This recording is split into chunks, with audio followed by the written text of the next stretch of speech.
जय माता दी। मेरे सभी प्यारे दोस्तों, मैं लक्ष्मी शर्मा बड़ों को चरण स्पर्श, छोटों को प्यार और बराबर वालों को दिल से नमस्कार करती हूँ।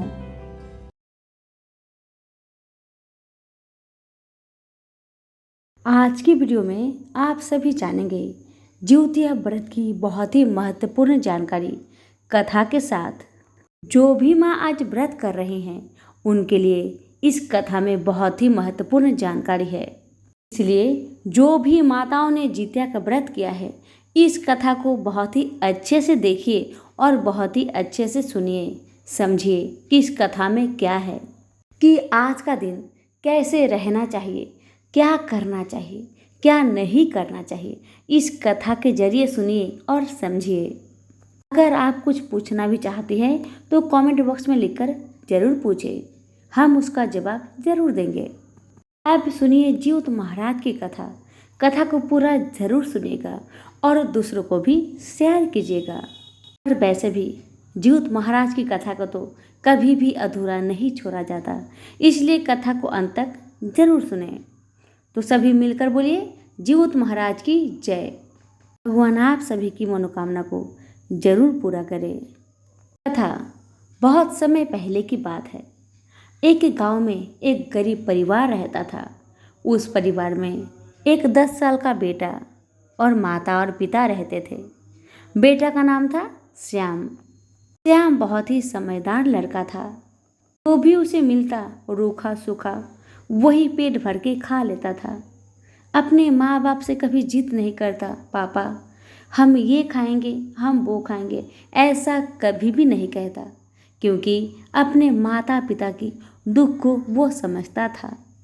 माता पिता को अपने बच्चे पे बहुत गर्व था, क्योंकि बच्चा उनके दुख को समझता था। लेकिन माता पिता को अच्छा नहीं लगता कि अपने बच्चे के लिए अच्छा अच्छा भोजन नहीं ला पाते थे। एक दिन श्याम के पिता ने श्याम की माता से कहा, सुनती हो, मैं विदेश जाना चाहता हूँ। मैं सुना हूँ कि विदेश में आमदनी बहुत अच्छा होता है। मैं भी वहाँ जाऊँगा, बहुत पैसा कमाऊँगा और हर महीने महीने तुम्हारे लिए पैसा भेजा करूँगा। तुम उस पैसे से बहुत सारी अनाज लाकर अपने बेटे को पेट भर के खिलाना और तुम भी खाना। मैं कल सुबह ही विदेश के लिए रवाना हो जाऊँगा। तुम अपना और श्याम का ख्याल रखना। पिता की इतनी बात खत्म होते ही श्याम दौड़कर अपने पापा के पास आया और कहने लगा, पापा आप कल अकेले विदेश जाएंगे? मैं भी आपके साथ जाऊंगा। मैं भी पैसा कमाऊंगा और मैं भी अपने माँ के लिए अच्छी अच्छी साड़ी लेकर आऊंगा। मेरी माँ कितनी फटी फटी साड़ी पहनती है पापा, मुझे बहुत दुख होता है, इसलिए मैं भी आपके साथ जाना चाहता हूँ पापा। मैं आपका सहायता करूँगा पापा, मैं आपके साथ मिलकर काम करूँगा। आप भी मुझे लेकर चलिए पापा। पिता ने बहुत समझाया, बेटा तुम अभी बहुत छोटे हो, तुम कैसे काम कर पाओगे बेटा, तुम माँ के साथ रहो, माँ का ख्याल रखो। बेटा जिद करने लगा, नहीं पापा नहीं, मैं आपके साथ जाऊँगा। हम दोनों मिलकर काम करेंगे तो ढेरों पैसा कमाएंगे और ढेर सारे पैसा कमाकर माँ के पास चले आएंगे और यहीं पर हमेशा रहेंगे। अब श्याम की पापा को हार कर श्याम को अपने साथ विदेश ले जाना पड़ा। जैसे ही सुबह हुआ, श्याम और श्याम के पापा दोनों जन गाड़ी पकड़कर विदेश के लिए रवाना हो जाते हैं। और यहाँ श्याम की माँ कुछ भी खाकर अपना दिन व्यतीत कर रही थी, चाहे सत्तू हो चाहे नमक रोटी, कुछ भी खाकर अपना दिन व्यतीत कर रही थी। सोची बच्चे हैं ही नहीं, पति है ही नहीं, तो क्या बनाऊँ अपने लिए, इसीलिए जो मिलता वही खाकर रह जाती थी। उधर विदेश में श्याम के पापा को एक अच्छे कारखाने में काम मिल गया। वहीं पर बाप बेटा दोनों काम करने लगे। उन्हें अच्छा खासा पैसा भी मिलने लगा और अच्छे अच्छे भोजन भी खाने लगे। और श्याम की माँ के पास हर महीने श्याम के पापा पैसा भेजा करते थे। इसी तरह से दिन बीतने लगा। एक दिन गांव की एक पड़ोसन श्याम की माँ के घर के बाहर खड़ी होकर बुलाती है, बहन ओ बहन। तो श्याम की माँ बाहर आकर कहती है, क्या बात है बहन, मुझे क्यों बुला रही हो? तब पड़ोसी ने कहा, बहन जितिया का व्रत आ गया है, कल नहाए खाए है, परसों जितिया है, तुम करोगी ना? श्याम की माँ ने कहा, जितिया व्रत करने से क्या होता है? तब पड़ोसन ने कहा, तुमको नहीं पता जितिया व्रत करने से क्या होता है? जितिया व्रत पुत्र की लंबी आयु के लिए रखा जाता है, उनकी सलामती के लिए रखा जाता है। जो भी माँ श्रद्धापूर्वक जितिया का व्रत करती है उसके बच्चे पर कभी कोई संकट नहीं आता। सारे संकट को ज्योत महाराज हरण कर लेते हैं। इसलिए तुम अपने बच्चे की सलामती के लिए जितिया का व्रत करना। श्याम की माँ को लगा मुझे भी अपने श्याम के लिए जितिया व्रत करना चाहिए, उसकी रक्षा के लिए करना चाहिए।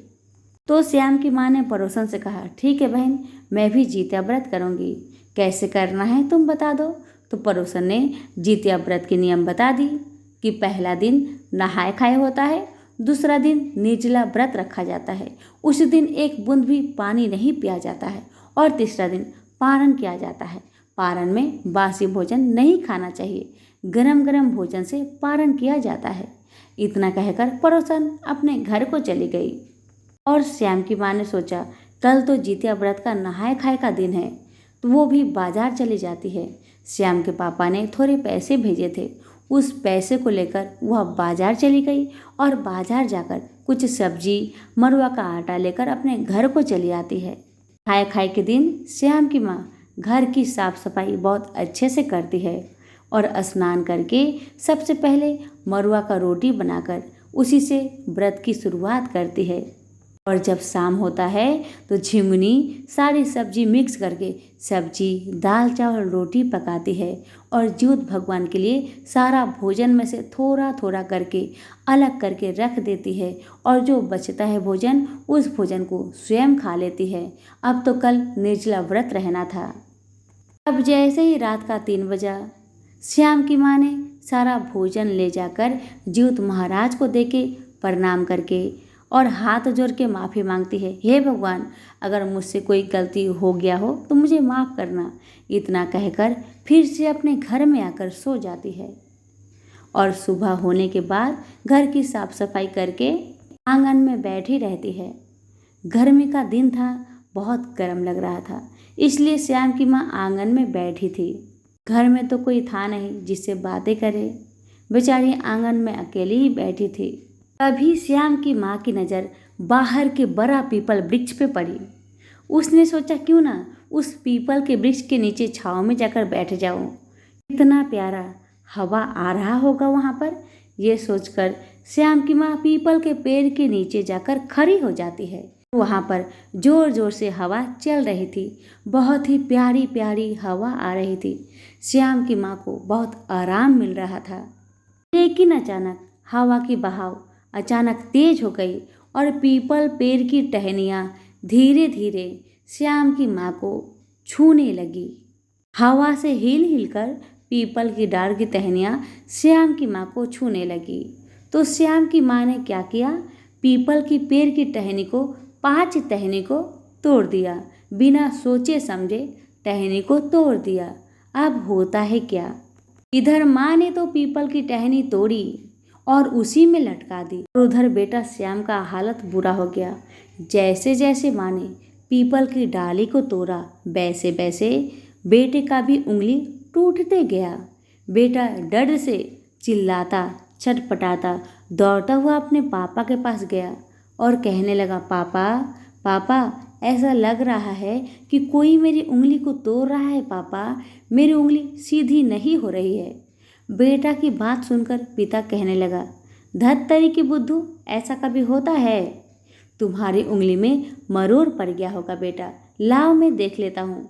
तो बेटा कहता है, नहीं पापा, मैं सच कह रहा हूँ, ऐसा लग रहा है कि मेरा उंगली कोई तोड़ रहा है। तो पापा ने बेटा की उंगली को देखा तो पापा भी हैरान रह गए। ऐसा लग रहा था कि किसी ने उंगली को तोड़कर उसी में लटका दिया है। पिता भी हैरान होकर अपने बेटे को फौरन लेकर डॉक्टर के पास चले जाते हैं। डॉक्टर भी देखकर हैरान हो जाते हैं। डॉक्टर ने कहा कि ये तो मेरे हाथ में नहीं है, मैं तो मलहम पट्टी कर देता हूँ, बाकी भगवान की मर्जी। भगवान से प्रार्थना कीजिए, ऐसे भी आज जितिया का व्रत है, तो महाराज से दुआ कीजिए कि आपका बेटे की उंगली ठीक हो जाए।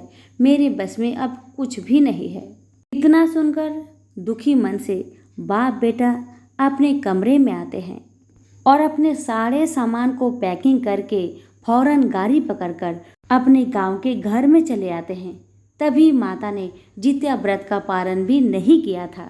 माता ने जब अपने पति को देखा तो उसने कहा, क्या बात है जी, आप इतने जल्दी चले आए, ना कोई चिट्ठी भेजा और ना कोई समाचार, और उदास क्यों लग रहे हैं आप? क्या कोई बात हो गया? मालिक नाराज हो गया आपसे? बताइए क्या हुआ है।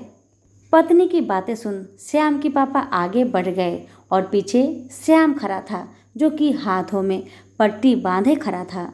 ये देखकर माँ का कलेजा फट गया और जोर जोर से रोने लगी और कहने लगी जीउत भगवान से, हे जीउत भगवान, मैंने आपका व्रत किया। क्यों किया? अपने बेटे की रक्षा के लिए, सही सलामती के लिए, लेकिन आज मेरे बेटे को इतना कष्ट क्यों सहना पड़ रहा है भगवान? मेरे साथ उल्टा क्यों हुआ भगवान? क्या मुझसे कोई गलती हो गई? बताइए भगवान। मैंने तो सुना है जो भी माता जिउतिया व्रत करती है उसके बच्चे की आप रक्षा करते हैं, लेकिन मेरे साथ ऐसा क्यों? इतना कहते कहते माँ जोर जोर से रोने लगी। दिन भर रोती रही माँ अपनी बेटे के पास सिरहाने बैठकर, रोते रोते कब रात हो गया माँ को पता भी नहीं चला, और रात होते ही माँ की आंखें भी लग गई। तो सपने में जिउत महाराज जाकर श्याम की माता से कहते हैं, तुम तो आज जितिया का व्रत रखी थी, तुमने आज जितिया का व्रत रखी थी और तुमने क्या किया? तुम्हें याद है? जितिया के व्रत के दिन तुमने पीपल की पेड़ के नीचे जाकर पीपल पेड़ की 5 डाढ़ियाँ तोड़ी है। क्या तुम्हें याद है? क्या वो भी भूल गई? तुम्हें नहीं पता जितिया व्रत के दिन एक खर भी नहीं तोड़ा जाता है? और तुमने क्या किया? पीपल की डाढ़ी को तोड़ दिया। तुमने भी तो पीपल वृक्ष की उंगली को तोड़ी है, इसी कारण तो तुम्हारा बेटा का उंगली टूटा है। डर मनाओ कि तुमने 5 ही डाली तोड़ी है, इसीलिए तुम्हारा बेटा का सिर्फ 5 ही उंगली टूटा है, वरना अनर्थ हो जाता। अब माता सपने में ही हाथ जोड़कर जिउत महाराज से कहती है, हे भगवान, मुझसे गलती हो गई, मुझे माफ़ कर दीजिए, पर मेरे बेटे को इतना तकलीफ ना दीजिए, मेरे बेटे की उंगली को ठीक कर दीजिए, ठीक कर दीजिए भगवान, ठीक कर दीजिए। जिउत भगवान कहने लगे, तुम्हारा बच्चे का उंगली तो ठीक हो जाएगा, जिउत महाराज की कृपा से ज़रूर ठीक होगा, लेकिन जैसे जैसे तुमने पीपल की डाढ़ी तोड़ा है, उस डाढ़ी में जैसे जैसे पत्ता निकलना शुरू हो जाएगा, वैसे वैसे तुम्हारे बच्चे की उंगली भी ठीक होनी शुरू हो जाएगी। अब जैसे ही श्याम की माता की आंखें खुली, सपने की बात याद आ गई। बेचारी दौड़े दौड़े पीपल पेड़ के नीचे जाती है और देखती है पीपल पेड़ की तरफ, ठीक ही मैंने तो पीपल पेड़ की 5 डाली तोड़ दी है, मैंने बहुत बड़ा गलती किया है। श्याम की माँ वहीं पर पीपल पेड़ के नीचे सर झुकाकर माफ़ी मांगकर अपने घर को चली आती है और रोज हर सुबह उस पीपल पेड़ के पास एक बार जरूर जाती थी कि पीपल के पेड़ के टहनी से पत्ते निकल रहे हैं कि नहीं। इसी तरह समय बीतने लगा और वो दिन भी आ गया जब उसी टहनी से छोटा छोटा पत्ता निकलने लगा तो माता बहुत खुश हो गई। ऐसे करते करते 1 साल बीत गया। अगला साल का जितिया व्रत भी आ गया। अब तो माता फिर इस साल भी नियम पूर्वक श्रद्धा भक्ति के साथ जितिया का व्रत रखती है और जितिया व्रत के दिन निर्जला उपवास रहती है और सुबह के समय में 3 बजे करीब में जिउत भगवान को भोजन देकर जाकर फिर से अपने कमरे में बेटे के बगल में सो जाती है। और जिउत भगवान भोजन को खाने जैसे ही आते हैं, भोजन को खाने के बाद बच्चे के सर में हाथ फेरकर वहाँ से चले जाते हैं। जिउत महाराज के छुअन से उस बालक के शरीर में अंदरूनी शक्ति आ जाती है। उसकी 5 उंगली एकदम ठीक हो जाता है, पहले से बहुत ही बलवान बन जाता है। श्याम की नींद टूटते ही जल्दी से अपने माता पिता को जगाता है और कहता है, माँ पापा देखिए देखिए, मेरा उंगली ठीक हो गया और मुझे लग रहा है मेरा शरीर बहुत बलवान शक्तिशाली बन गया है। मुझे ऐसा लगा था माँ कि रात के समय में 3 बजे भोर में कि कोई मेरे सर पे हाथ रखकर चला गया और उसी समय से मैं बहुत ही शक्तिशाली और स्वस्थ बन गया हूँ माँ, स्वस्थ बन गया हूँ। ये सब तेरे जितिया व्रत करने का प्रभाव है माँ, मैं समझ गया ये सब जिउत भगवान का कृपा है माँ। माँ के आंखों में खुशी की आंसू भर आए। माँ दौड़ी दौड़ी जहाँ पर जितिया व्रत का पूजन की थी वहीं पर सर झुकाकर जीवत भगवान को प्रणाम करती है और कोटि कोटि धन्यवाद करती है। बेटा भी आता है, जीवत महाराज के पास सर को पटक कर प्रणाम करता है जहाँ माता ने जीवत्या व्रत का पूजन किया था। फिर वहाँ से दौड़ी दौड़ी माता पीपल पेड़ के वृक्ष के नीचे जाती है और पीपल महाराज से भी माफी मांगती है और पीपल महाराज से कहती है, हे पीपल महाराज, हमसे बहुत बड़ा गलती हो गया, भगवान हमें माफ कर दे। मैं आज से दुनिया भर में सभी से कह दूंगी कि जितिया व्रत के दिन कोई भी साग सब्जी पत्ता कोई भी ना तोड़े। दुनिया भर में ये बात फैला दूंगी। यहाँ तक कि मैं जितिया व्रत के दिन अपने बालों में भी कंघी नहीं लगाऊंगी। इतना कह के पीपल महाराज से माफी मांगकर अपने घर को चली आती है और गरम गरम भोजन बनाकर पारण करती है। जीवत महाराज की कृपा से बेटा तो स्वस्थ और बलवान हो ही गया, साथ में उनके घर में जीवत महाराज अन्न धन के भंडार भी भर दिए। कहते हैं कि जितिया व्रत के दिन एक धागा भी नहीं तोड़ना चाहिए। रहा बात की, अब आप सोचेंगे एक धागा भी नहीं तोड़ूंगी, लेकिन हमारे घर में जो घर के परिवार है, सदस्य है, उनके लिए भोजन तो पकाना पड़ेगा, सब्जी तो काटनी पड़ेगी, तो काटेगा कौन?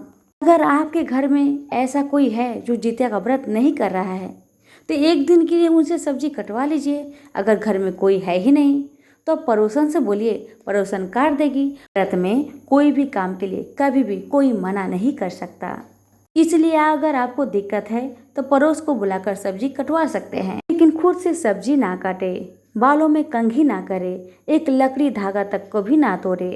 इस बात का ध्यान रखें। इस वीडियो को ज़्यादा से ज़्यादा शेयर जरूर करें ताकि सभी को जितिया व्रत की जानकारी प्राप्त हो सके। जितना आप जितिया व्रत की प्रचार करेंगे उतना ही आप पर जीवत महाराज का कृपा जरूर बरसेगा। कहते हैं कि भला करो तो भला होता है। इस वीडियो को शेयर करेंगे तो बहुत लोगों का भला होगा, तो सभी लोग आपको दुआ देंगे तो आपका भी भला होगा। वीडियो समाप्त करने से पहले सभी मिलकर एक बार जोर से बोलिए, जीवत महाराज की जय। एक गांव में एक पति पत्नी रहते थे। पत्नी गर्भवती थी। 9 महीना बीतने के बाद उस पत्नी का गर्भ से एक सुंदर सी कन्या जन्म लेती है। अब कन्या जैसे ही 5 दिन की होती है वैसे ही माता की मृत्यु हो जाती है। अब तो बच्ची न माँ को जानती थी और न पिता को। 5 वर्ष की लड़की कैसे माता पिता को पहचानेगी? और आप क्या जानते हैं इस माता का मृत्यु अचानक ऐसे कैसे हुआ? आइए उसे जानते हैं। बहुत समय पहले की बात है।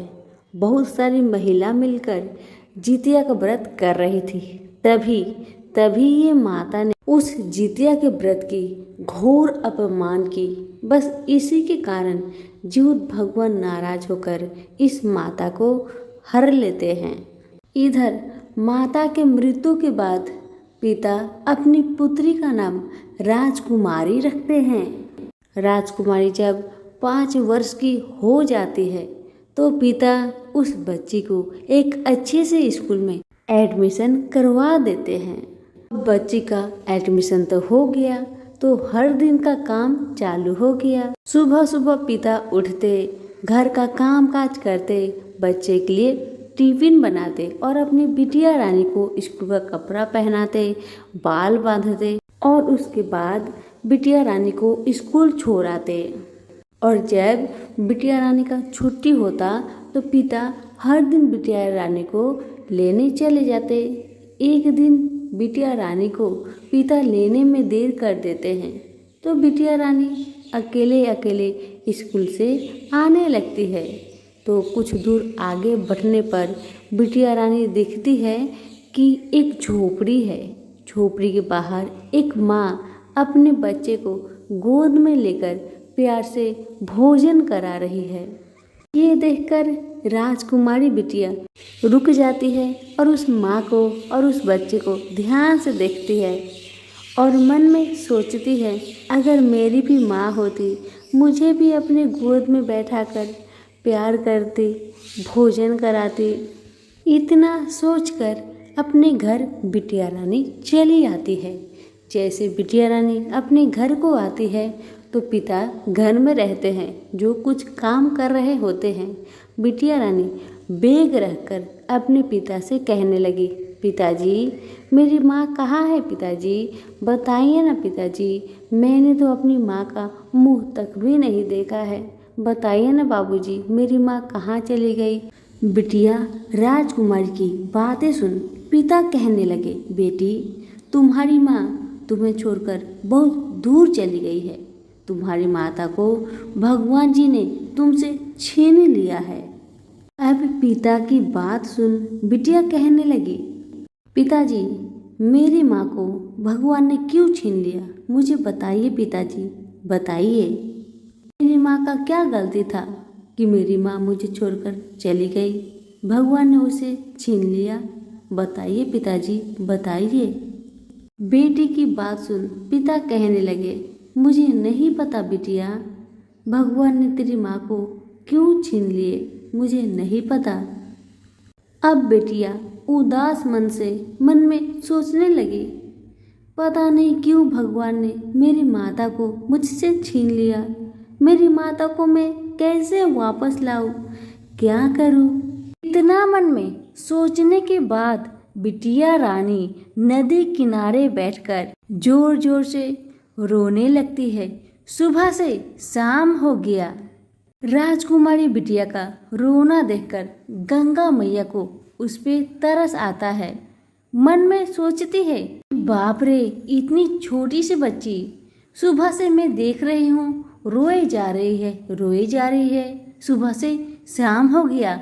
अब गंगा मैया से रहा नहीं गया। उन्होंने बूढ़ी माई का वेश धारण करके उस बिटिया के पास आती है और कहती है, क्या हुआ बेटी, तुम इतना क्यों रो रही हो, सुबह से शाम हो गया, क्या हुआ है तुम्हें बताओ। गंगा मैया की बातें सुन बिटिया कहने लगी, माँ मेरी माँ को भगवान छीन लिए हैं, मैंने तो जन्म लेने के बाद ही अपना माँ को देखा ही नहीं, मेरी माँ कैसी दिखती है, भगवान ने मेरे साथ अच्छा नहीं किया, पता नहीं कौन सा गलती की थी मेरी माँ ने, जो भगवान जी ने मेरी माँ को मुझसे छीन लिया। बिटिया की बातें सुन गंगा मैया कहने लगी, पता नहीं बिटिया तुम्हारी माँ को भगवान क्यों छीन लिए, अपने घर क्यों बुला लिए, क्या गलती था उसका, तुम्हारा माँ का उम्र भी तो कम था, जरूर कोई गलती हुआ होगा उनसे, इसी कारण से भगवान उन्हें अपने पास बुला लिए। मैं तो नहीं बता सकूंगी कि तुम्हारी माँ कौन सी गलती की थी, लेकिन इतना जरूर कहूँगी कि तुम्हारी माँ बहुत भारी बहुत बड़ी गलती की होगी, इसीलिए इतना जल्दी भगवान उसे अपने पास बुला लिए। नहीं तो भगवान इतना निर्दयी नहीं है कि मासूम छोटे से बालक की माँ को अपने पास बुला ले, भगवान ऐसा कभी नहीं करते हैं, तुम्हारी माँ से जरूर बहुत बड़ी गलती हुई होगी। इतना कहने के बाद गंगा मैया उस बच्ची से कहती है, राजकुमारी बिटिया तुम मत रो, तुम मत रो, देखो अब रात होने वाली है, तुम अपने घर चली जाओ। बिटिया रानी रोते रोते गंगा घाट से अपने घर को आने लगी तो रास्ते में क्या दिखती है कि एक गुब्बारे वाले भैया ढेर सारे गुब्बारे लेकर बेच रहे थे, और सारा जो गुब्बारा था वो गैस वाला था, जिसमें गैस भरा जाता है, रस्सी बांध के रखा जाता है, अगर आप छोड़ देंगे तो आसमान में चला जाता है, वही गुब्बारा बेच रहे थे। ये देखकर बिटिया रानी गुब्बारे वाले भैया से कहती है, भैया ए भैया इस गुब्बारे को आप रस्सी में क्यों बांध कर रखे हैं। राजकुमारी की बातें सुन गुब्बारे वाले भैया कहने लगे, राजकुमारी इस गुब्बारे में गैस भरा हुआ है, अगर इस गुब्बारे को रस्सी से न बांधा जाए तो ये गुब्बारा उड़कर आसमान में चला जाएगा। गुब्बारे वाले की बात सुन राजकुमारी कहने लगी, भैया अगर मैं इस गुब्बारे में कुछ लिख दूं तो क्या ये गुब्बारा आसमान में भगवान के पास चला जाएगा। राजकुमारी की बातें सुन गुब्बारे वाले कहने लगे, हाँ बहिना जरूर जाएगा, क्यों नहीं जाएगा। और आसमान में भगवान का घर जाकर क्या मेरी माँ का खबर लेकर आएगा? तो गुब्बारे वाले भैया बच्ची के मन रखने के लिए कह देते हैं राजकुमारी से, हाँ लेकर चला आएगा। अब राजकुमारी कहने लगी, भैया मुझे कुछ गुब्बारा दीजिए। अब गुब्बारे वाले भैया कहते हैं राजकुमारी से, मैं तो तुम्हें गुब्बारा दे दूंगा, लेकिन उसके लिए तुम्हें तो कुछ पैसा देना पड़ेगा मुझे। राजकुमारी कहती है, हाँ भैया मैं दूंगी, मुझे सिर्फ आप 5 गुब्बारे दीजिए। अब राजकुमारी 5 गुब्बारा लेकर अपने घर में चली आती है। क्या आपको पता है उस गुब्बारे में राजकुमारी क्या लिखती है? ये कथा बहुत ही दुख की है, आपके आंखों से आंसू नहीं रुकेगी।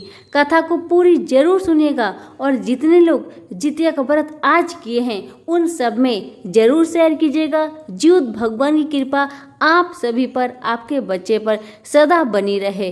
बोलिए ज्योत भगवान की जय हो। आगे की कथा सुनते हैं। अब राजकुमारी सारे गुब्बारे में ये लिखती है कि भगवान आप मेरी माँ को मुझसे क्यों छीन लिए।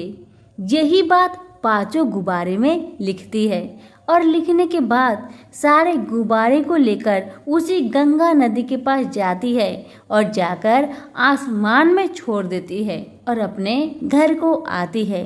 अब राजकुमारी हर दिन सुबह होते ही गंगा घाट में चली जाती थी, बैठी रहती थी इस उम्मीद से कि गुब्बारा आसमान में गया है, मेरी माँ का खबर लेकर इधर ही तो आएगा, क्योंकि मैंने तो गुब्बारा को इधर ही तो आसमान में छोड़ा था, तो खबर तो मुझे इधर ही मिलना चाहिए। इसी उम्मीद से हर रोज बिटिया रानी वहीं पर जाकर बैठा करती थी। अब राजकुमारी जो हर रोज गंगा घाट में आकर बैठा करती थी, गुब्बारे का इंतजार करती थी, ये तो गंगा मैया को मालूम नहीं था, लेकिन गंगा मैया देखा करती थी कि हर रोज ये बिटिया गंगा घाट में आती है, बैठती है, मन को उदास करके रहती है। एक दिन गंगा मैया को इसका दुख देखकर रहा नहीं गया। गंगा मैया फिर से बूढ़ी माई का रूप धारण करके उस बच्ची राजकुमारी के पास आती है और कहने लगती है, बिटिया तुम हर रोज यहाँ पर क्यों उदास होकर बैठी रहती हो, मुझे बताओ। राजकुमारी कहने लगेगी, ए बूढ़ी माई, मैंने यहाँ पर आकर 5 गुब्बारे में यह लिखा था कि मेरी माँ का क्या गलती था, ये लिखकर मैंने भगवान के पास 5 गुब्बारे को भेजी हूँ। इसी उम्मीद से मैं हर रोज यहीं पर आकर बैठती हूँ ताकि मेरा गुब्बारा मेरे पास आए और सवाल का जवाब दे कि भगवान ने मेरी माँ को क्यों छीना है।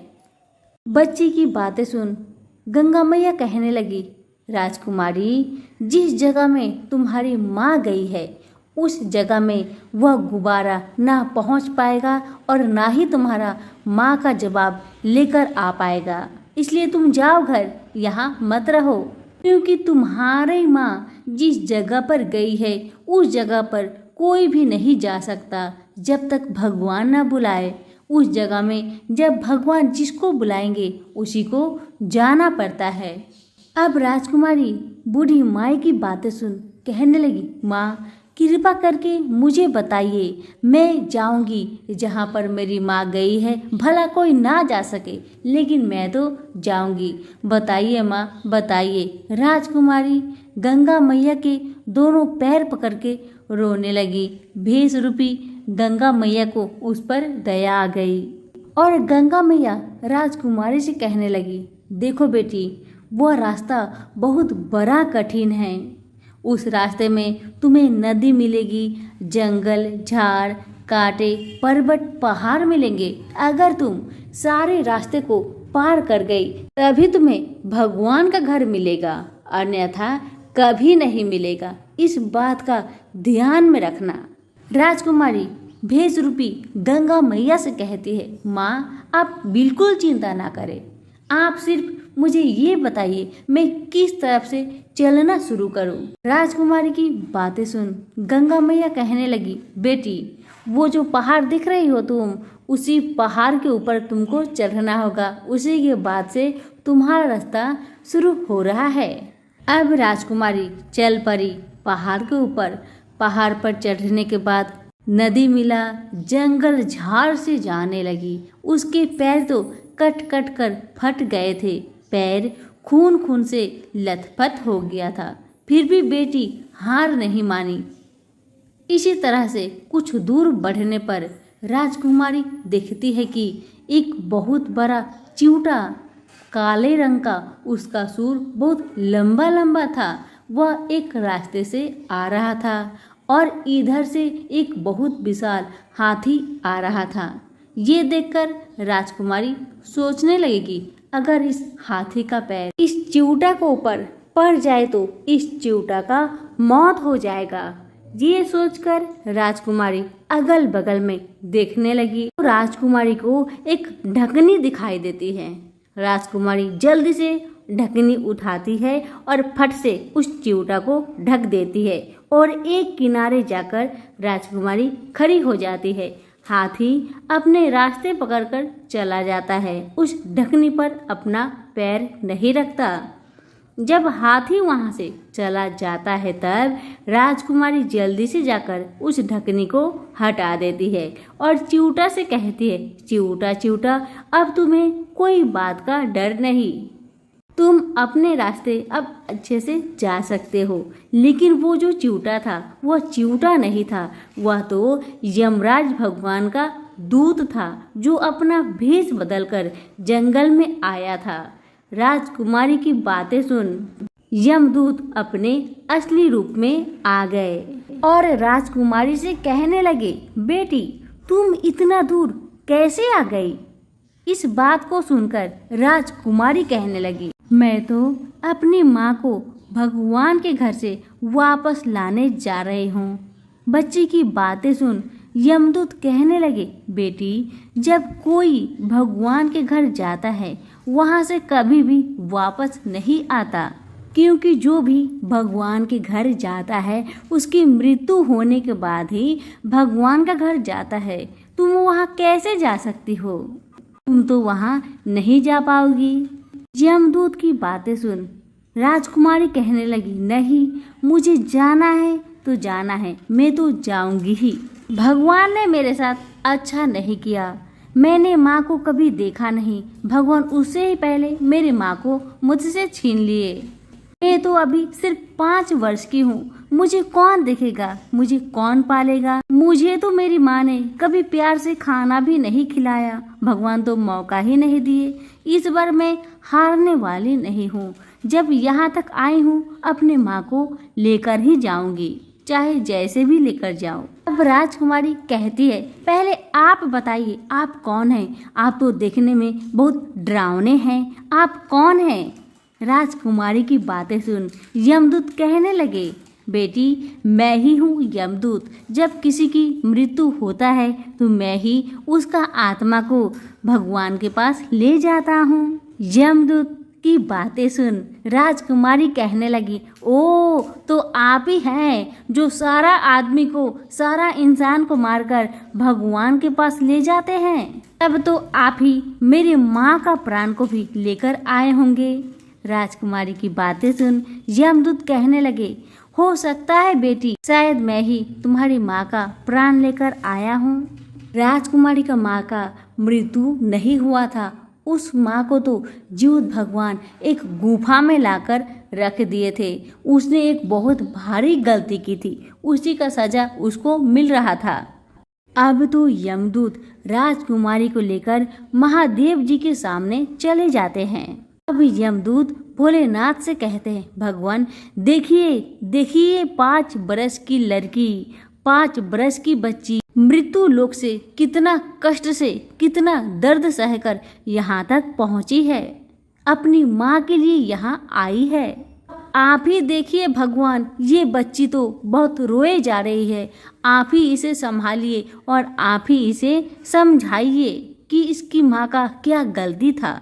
भोलेनाथ पहले ये कहते हैं, बेटी तुम यहाँ तक कैसे आ गई? यहाँ तक कोई तो जीवित नहीं आ सकता, लेकिन तुम कैसे आ गई? राजकुमारी कहने लगी, मैं नहीं जानती, लेकिन इतना जानती हूँ, मैं अपनी माँ को लेने आई हूँ। आप क्यों मेरी माँ को मुझसे छीन लिए? क्या आपको मुझ पे दया नहीं आई? एक मासूम बच्ची को देखकर दया नहीं आई? बताइए भगवान, बताइए कि आपको दया नहीं आई?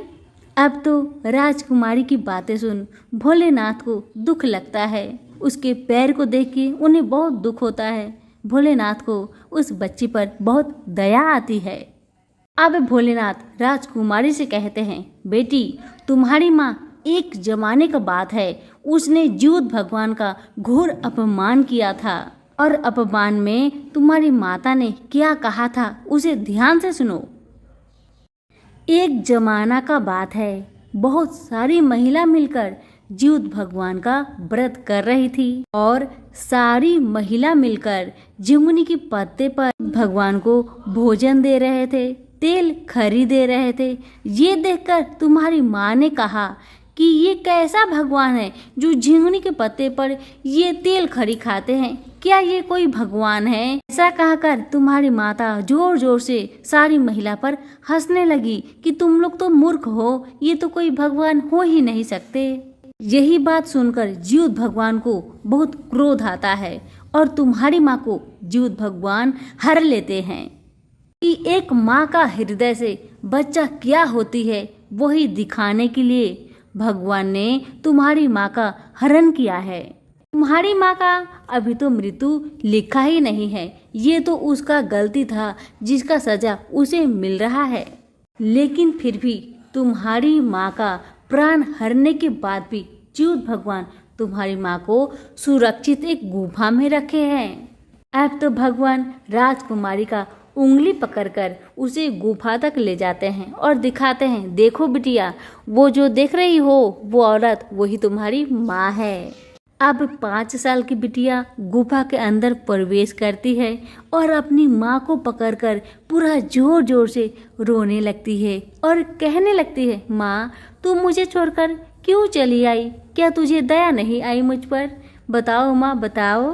बेटी की बातें सुन माँ कहने लगी, बेटी, मैं यहाँ नहीं आई, मुझे तो भगवान ने लेकर यहाँ पर आए हैं। अब माँ बेटी गुफा के अंदर से बाहर आते हैं तो बाहर जीउत भगवान खड़े रहते हैं। जीउत भगवान माता को कहते हैं, देखो, दुनिया लोग श्रद्धा भक्ति से जितिया का व्रत करता है।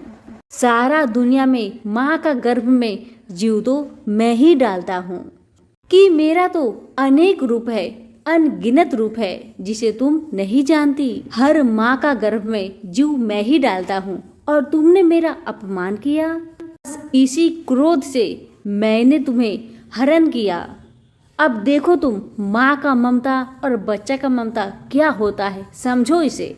अब भगवान की बातें सुन राजकुमारी हाथ जोड़कर कहने लगी, ए भगवान, मेरी माँ ऐसा कौन सा परीक्षा दे जिससे आप प्रसन्न हो?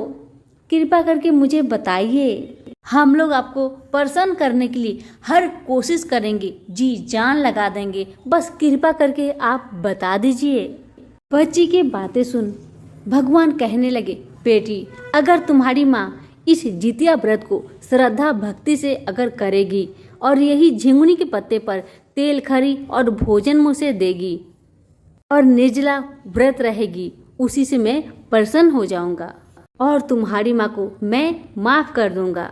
राजकुमारी कहती है, भगवान, क्यों नहीं करेगी मेरी माँ? अगले साल से मेरी माँ श्रद्धा भक्ति के साथ जितिया का व्रत करेगी। और माँ भी हाथ जोड़ के बहुत प्रार्थना करती है भगवान से, ए भगवान, मेरी गलती माफ कीजिए, मैं अगले साल पूरा श्रद्धा भक्ति के साथ झुंगनी के पात पर आपको अच्छे अच्छे भोजन बनाकर दूंगी, चिलो सियारुन को दूंगी, तेल खरी चढ़ाऊंगी, बस आप मुझे माफ कर दीजिए। आप देखिए भगवान, मेरी 5 साल की बिटिया कैसे आपके द्वार पर आई है, इसका पैर देखिए, खून खून से लथपथ है। मुझे पता है भगवान, मुझे पता है ये शक्ति मेरी बच्ची के अंदर आप ही दिए हैं, वरना मेरी बच्ची कभी मेरे पास आ नहीं सकती। मुझे पता है आप मेरी गलती का एहसास कराने के लिए ऐसा किए हैं। मुझे समझ आ गया भगवान, मुझे माफ़ कर दीजिए। अब ज्यूत भगवान अपना रथ पर माँ और बेटी को बैठाकर उसे अपने घर छोड़कर आते हैं। तो बोलिए प्रेम से ज्यूत भगवान की जय हो। हे ज्यूत भगवान, जैसे आपने राजकुमारी की माँ का प्राण लौटाए, वैसे ही सभी की माँ का रक्षा करे, सभी की बच्ची का रक्षा करे, सभी के पुत्रों का रक्षा करे। तो बोलिए प्रेम से ज्यूत भगवान की जय हो। इस कथा को लाइक शेयर जरूर करें। धन्यवाद।